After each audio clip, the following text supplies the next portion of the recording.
Have you ever been home alone and heard a noise you couldn't explain? A floorboard creaking upstairs when you're downstairs. A whisper on the wind that sounds a little too much like your name. We tell ourselves it's just the house settling or our minds playing tricks on us. But what if it isn't? What if the real danger isn't trying to get in, but is already inside with you?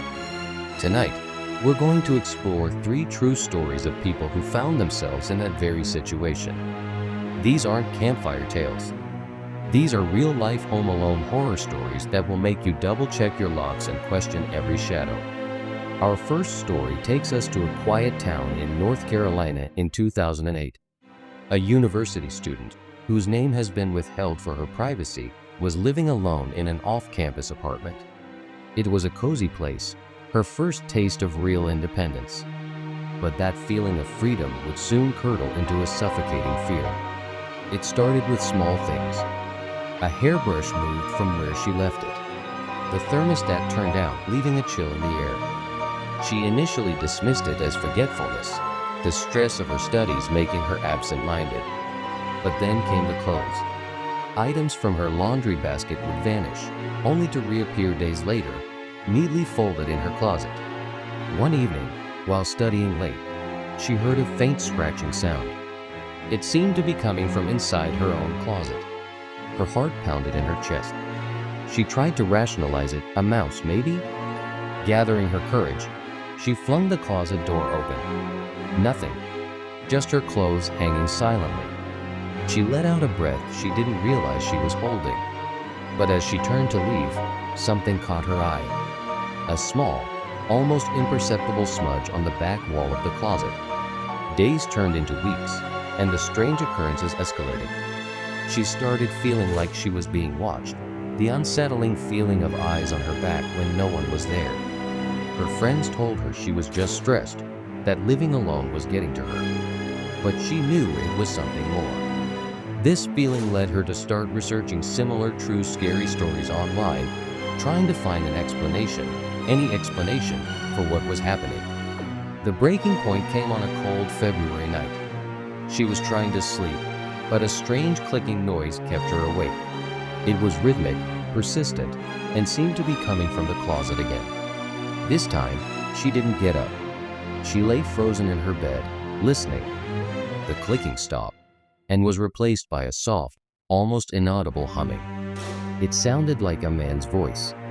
Terrified, she quietly reached for her phone and dialed 911, whispering to the dispatcher that she thought someone was in her apartment. The police arrived within minutes, their flashlights cutting through the darkness of her home. They searched every room, every corner, and found nothing. They were about to leave, assuring her it was likely just her imagination, when one officer decided to take one last look in the closet. He pushed the clothes aside, and that's when he saw it. The back wall of the closet wasn't a wall at all. It was a false panel. When they removed it, they found a small, cramped space. And huddled inside that space was a man. His name was Andrew Swafford. He had been secretly living in her closet for weeks, coming out only when she was gone or asleep. The clothes he had returned to her closet were the ones he had worn. The humming she heard was him, talking to himself in the dark. The police discovered he had a history of stalking and breaking and entering. He had found a way into her life, a silent, unseen predator in her own home. She had been sharing her apartment with a monster, and she never even knew it. Our next story takes us across the country to Seattle, to a young woman named Sarah. Sarah was a vibrant, outgoing person who had just moved into a new apartment in a trendy part of the city. She loved her new place, but soon, a series of bizarre and terrifying events would unfold, making her question her own sanity. It began with text messages. Strange, cryptic messages from an unknown number. "I'm watching you," one read. Another said, "You look so peaceful when you sleep." Sarah was unnerved, but she tried to brush it off as a sick prank, a wrong number. She blocked the number and tried to move on, but the feeling of being watched lingered. Then, one night, she was jolted awake by a notification on her laptop. It was an email. The subject line was just her name. The body of the email contained a single image. It was a picture of her, sleeping in her bed. The photo had been taken from the foot of her bed, from inside her own room. Panic set in. This wasn't a prank anymore. Someone had been in her apartment, in her bedroom, while she slept. She called the police, who were sympathetic but couldn't do much without any concrete evidence of a break-in. There were no signs of forced entry. They suggested she change her locks and be more vigilant. Sarah changed the locks, but the terror didn't stop. She would come home to find things out of place, a window left open, a book moved from her nightstand. She felt like she was losing her mind. She installed a security camera in her living room, hoping to catch whoever was tormenting her. For a few days, nothing happened. She started to think that maybe, just maybe, it was over. Then, one afternoon, she checked the security camera footage from the previous night. What she saw made her blood run cold. The footage showed a figure emerging from the shadows of her kitchen. It was a man, dressed in dark clothing. He moved silently through her apartment, his movements calm and practiced. He stood in her living room for a long time, just watching the door to her bedroom. Then, he walked over to her couch, sat down, and watched TV for over an hour before disappearing back into the shadows. But the most disturbing part was where he came from. He didn't come to a door or a window. The footage showed him descending from the attic through a small, almost hidden hatch in the ceiling of her kitchen pantry. He had been living in her attic, coming down to roam her apartment whenever he pleased. The police were called again, and this time they found a makeshift living space in the attic, a sleeping bag, food wrappers, and a collection of personal items he had stolen from her. The man, whose identity was never released to the public, was apprehended a few days later. Sarah had been living under the same roof as her stalker, completely unaware of the horrifying secret hidden just above her head. These kinds of home alone horror stories are a chilling reminder that the call is, sometimes, coming from inside the house. Our final, and perhaps most unsettling story, comes from Japan. It's a modern tale that taps into our deepest fears about privacy and personal space. A man living in Fukuoka Prefecture began to notice food disappearing from his kitchen. At first, he thought he was just eating it and forgetting. But when entire meals started to vanish from his refrigerator, he knew something was wrong. He decided to set up a hidden camera, pointing it at his kitchen to solve the mystery of the disappearing food.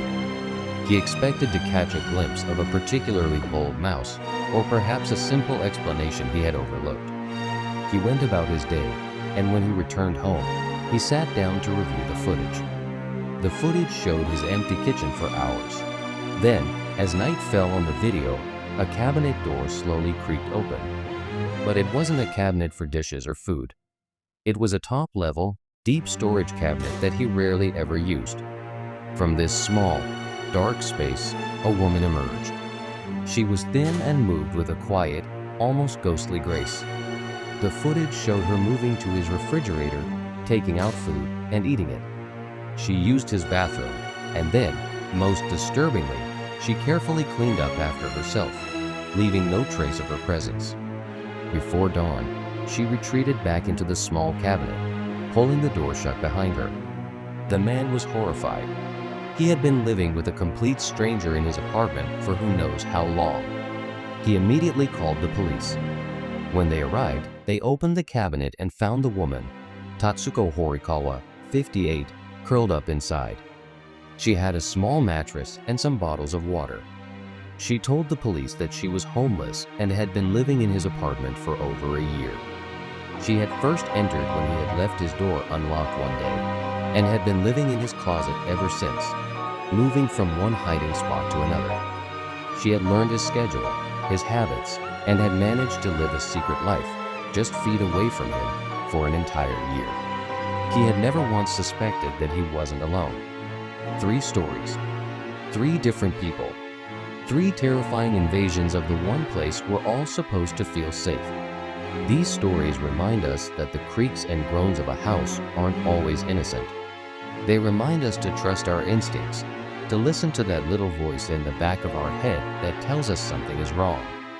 The world can be a scary place, but the most frightening monsters are the ones we don't see coming. Thank you for watching. If you found these stories as unsettling as we did, be sure to hit that like button and subscribe for more content that explores the darkness on the edge of town. Stay safe and always check your closets.